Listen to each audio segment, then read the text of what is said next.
కమ్మస్తు.co కమ్మవారి ప్రత్యేక వివాహ వేదిక. కమ్మనైన వివాహాలకు అమ్మలాంటి చిరునామా. ఒకే ఒక్క ప్రశ్న మనలోని అసలు మనిషిని బయటపెడుతుంది. ఆ ప్రశ్నే మనల్ని పరిపూర్ణుడిగా మారుస్తుంది. అందుకే ఏ విషయాన్నైనా తర్కించి చూడాలి అని పెద్దలు చెబుతూ ఉంటారు. ఎదుటివారు చెప్పిన దాన్ని గుడ్డిగా వింటే దాంట్లో గొప్పతనం ఏముంటుంది? ప్రతి విషయాన్ని ప్రశ్నించినప్పుడే కదా అది నిజమో అబద్ధమో తెలుస్తుంది. దీన్నే హేతువాదం అంటారు. ఇలా ప్రశ్నించే వారినే హేతువాది అంటారు. సమాజంలో రచయితలు ఎంతో మంది ఉన్నారు, కానీ అందులో కొందరిని మాత్రమే ప్రపంచం గుర్తిస్తుంది. మరి ముఖ్యంగా హేతువాద రచయితలకున్న ప్రాధాన్యత అంతా ఇంతా కాదు. ఎందుకంటే అలాంటి వారి పని ప్రశ్నించడమే. అలాంటి వారి లక్ష్యం సమాజాన్ని చైతన్యపరచడమే. తెలుగులో అలాంటి హేతువాద రచయితలు ఎందరో ఉన్నారు. అందులో కొందరు కమ్మ కులానికి చెందినవారు కావడం గర్వించదగ్గ విషయం. సమాజంలోని కుళ్ళును, పురాణాల్లోని వాస్తవాలను, బ్రాహ్మణిజంలోని లోపాలను ప్రజల ముందుంచారు అలాంటి రచయితలు. కొందరి నుంచి విమర్శలొచ్చినా, మరికొందరి నుంచి బెదిరింపులు ఎదురైనా ఎక్కడా వెనక్కి తగ్గలేదు.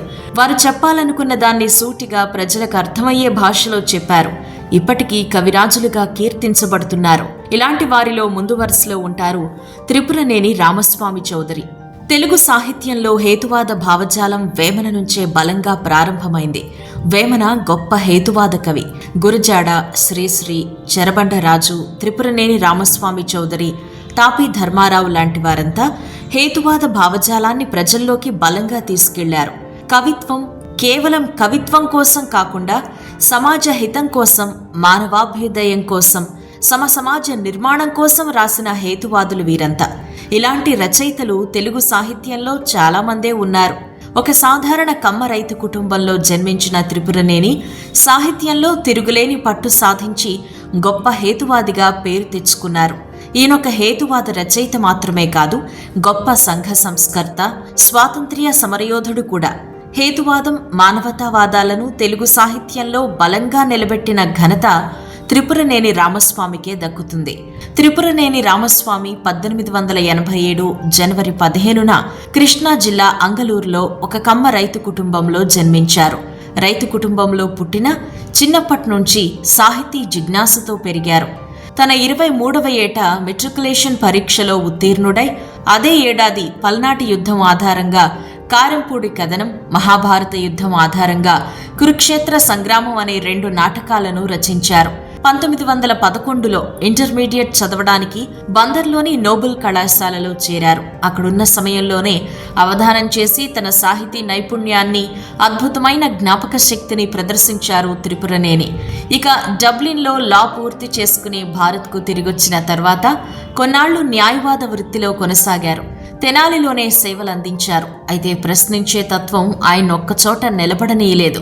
ఎప్పుడూ ఏదో ఆలోచిస్తూ హేతువాదిలా మారిపోయారు. అప్పటికే భారతదేశంలో జోరందుకున్న సామాజిక, మత సంస్కరణ ఉద్యమాల్లో పాల్గొన్నారు. రామ్మోహన్ రాయ్, ఈశ్వర్ చంద్ర విద్యాసాగర్, రందే, దయానంద సరస్వతి లాంటి వారి ఆదర్శాలను ప్రజల్లోకి బలంగా తీసుకెళ్లడానికి ఉద్యమించిన వారిలో రామస్వామి చౌదరి ఎంతో ముఖ్యమైన వారు. 1914లో డబ్లిన్లో చదువుతున్న రోజుల్లోనే అని బీసెంట్ ప్రారంభించిన హోమ్ రూల్ ఉద్యమానికి మద్దతు పలికారు త్రిపురనేని. ఈ ఉద్యమానికి ప్రతి ఒక్క భారతీయుడు మద్దతివ్వాలని కోరుతూ కృష్ణా పత్రికలో అనేక రచనలు చేశారు. అంతేకాదు స్వాతంత్ర్య ఉద్యమ రోజుల్లో ప్రజలకు స్ఫూర్తినిచ్చే ఎన్నో దేశభక్తి గీతాలు కూడా రచించారు. సంఘ సంస్కర్తగా, హేతువాద రచయితగా మంచి పేరు తెచ్చుకోవడంతో పేద ప్రజలు ఆయన్ను దేవుడిలా కొలిచారు. ఈ క్రమంలో 1925లో తెనాలి పురపాలక సంఘ అధ్యక్షుడిగా జస్టిస్ పార్టీ తరపున ఎన్నికయ్యారు. ఆ పదవిలో ఉన్నప్పుడు ఎన్నో సంచలన నిర్ణయాలు తీసుకున్నారు త్రిపురనేని. గంగానమ్మ కొలుపులలో నిర్వహించే జంతు బలిని నిషేధించారు. ఈ అంశంలో ఆయనపై అవిశ్వాస తీర్మానం పెట్టి పదవి నుండి తొలగించారు. అయితే వెంటనే జరిగిన ఎన్నికల్లో మళ్లీ ఎన్నికై తిరిగి అధ్యక్షుడయ్యారు. 1938 వరకు ఆయన పదవిలో కొనసాగారు. అది ఆయన గొప్పతనం. అది త్రిపురనేని రామస్వామి చౌదరి ప్రశ్నించే తత్వం. పురాణాల్లో చెబుతుందంతా నిజమా కాదా అని ప్రశ్నించిన ఆయన దాన్ని విశ్లేషిస్తూ సూత పురాణం రాశారు. ఆయన ఇంటికి కూడా సూతాశ్రమం అని పేరు పెట్టుకున్నారు. ప్రజలను మేల్కొల్పే హేతువాద భావాలను వ్యక్తపరచడానికి సాహితీ రచనలను సాధనంగా ఎంచుకున్నారు త్రిపురనేని. ఆయనెల్లు ఎప్పుడూ రాజకీయ సాహిత్య చర్చలతో కళకళ్లాడుతూ ఉండేదట. సంస్కృత భాషలో ఉన్న పెళ్లి మంత్రాలను తెలుగులోకి అనువదించి సరళమైన వివాహ విధి అను పద్ధతిని తయారు చేశారు. ఈయనే స్వయంగా అనేక పెళ్లిళ్లకు పౌరోహిత్యం కూడా చేశారు. అంటే దీని అర్థం సంస్కృతాన్ని కించపరచడం కాదు. సామాన్య జనబాహుళ్యానికి అర్థం కాని భాషల్లో మంత్రాలుంటే ఏం లాభం అనేది ఆయన వాదన. అందుకే పెళ్లి మంత్రాలను తెలుగులోకి అనువదించి అందరికీ అర్థమయ్యేలా కృషి చేశారు. ఈ ఒక్క ఉదాహరణ చాలు ఆయన హేతువాద తత్వాన్ని తెలుసుకోవడానికి. ఈయన రచనల్లో శంభుక వధ గురించి ఇక్కడ ప్రత్యేకంగా ప్రస్తావించుకోవాలి. రామాయణంలో శంభుకుని వధ జరిగిందా లేక కల్పితమా అనేది కాసేపు పక్కన పెడితే, రామాయణంలో శూద్రుడైన శంభుకుడు తపస్సు చేస్తున్న కారణంగా ఒక బ్రాహ్మణ కుమారుడు చనిపోయాడని వచ్చిన ఆరోపణలు నమ్మి శ్రీరాముడు శంభుకుడిని వధించినట్లు ఒక కథ ఉంది. ఇది మూల వాల్మీకి రామాయణంలో ఉందా లేక తరువాత చేర్చబడిందా అనే అంశంపై రకరకాల వాదనలు ఉన్నాయి. అయితే రామాయణంలో శంభుక వధను త్రిపురనేని రామస్వామి చౌదరి గట్టిగా ప్రశ్నించారు. ఒక శూద్రుడు చదువుతోంటే రాముడు తల నరకటమేంటి అనేది ఆయన ప్రశ్న. ఆయన పురోహితుల దోపిడీని కూడా నిలదీశారు. కవిరాజు రచించిన శంభుక వధ పురాణ సాహిత్యం మీద తిరుగుబాటు జెండా ఎగురవేసింది. అవతార పురుషుల అఘాయిత్యాలను, దాడులను, హింసలను కవిరాజు నిర్భయంగా ఎత్తిచూపారు. శంభుకుని చంపడం ఒక మహత్కార్యంగా ఆర్ష సాహిత్యం వర్ణిస్తే, శంభుకుని వధను ఒక హింసాకాండగా కవిరాజు వర్ణించారు. ఇది అప్పట్లో చాలా మందికి నచ్చలేదు, కానీ ఆయన ఏమాత్రం వెనక్కి తగ్గలేదు. ఇలా త్రిపురనేని ప్రతి రచన ఒక విప్లవమే, ప్రతి అక్షరం ఒక ఆయుధమే. సూతాశ్రమ గీతాలు, ధూర్త మానవ శతకం, ఖూని, భగవద్గీత, రాణా ప్రతాప్, కొండవీటి పతనం, కుప్పస్వామి శతకం, గోపాలరాయ శతకం, పల్నాటి పౌరుషం, వివాహ విధి లాంటి రచనలు త్రిపురనేనికి గొప్ప పేరు తెచ్చిపెట్టాయి. వీరగంధము తెచ్చినారము వీరుడెవ్వడో తెలుపుడు అనే గేయం తెలుగువారిని ఉర్రూతలూగించింది. ఈయన సాహిత్య కృషిని గుర్తించి ఆంధ్ర మహాసభ కవిరాజు అనే బిరుదునిచ్చి గౌరవించింది.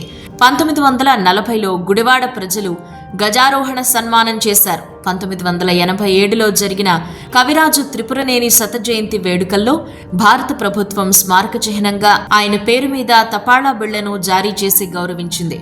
ఇక పొట్టి శ్రీరాములు తెలుగు విశ్వవిద్యాలయం కవిరాజు త్రిపురనేని రామస్వామి చౌదరి పురస్కారం పేరుతో ప్రతి ఏటా అవార్డును ప్రదానం చేస్తోంది. ప్రఖ్యాత రచయిత త్రిపురనేని గోపీచంద్ ఈయన కుమారుడే. తెలుగు సాహితీ రంగానికి గోపీచంద్ చేసిన సేవలు చిరస్మరణీయం. ఇక ఈ తరానికి బాగా తెలిసిన తెలుగు చలనచిత్ర నటుడైన త్రిపురనేని సాయిచంద్ సుప్రసిద్ధ రచయిత త్రిపురనేని గోపీచంద్ కుమారుడు. అంటే కవిరాజు త్రిపురనేని రామస్వామికి మనవడన్నమాట. తాను వేసే ప్రతి అడుగులో తన తాత రామస్వామి చౌదరి ముద్ర ఉందని చెబుతుంటారు సాయిచంద్. ఒక్క మాటలో చెప్పాలంటే సమాజంలో వేళ్లూనుకున్న అజ్ఞాన అంధకారాలను పారదోలడానికి, ప్రజలను హేతుబద్ధంగా మార్చడానికి సాహిత్యాన్ని ఒక ఆయుధంగా చేసుకున్న వైతాళికుడు కవిరాజు త్రిపురనేని రామస్వామి. శుభమస్తు.co కమ్మవారి ప్రత్యేక వివాహ వేదిక. కమ్మనైన వివాహాలకు అమ్మలాంటి చిరునామా.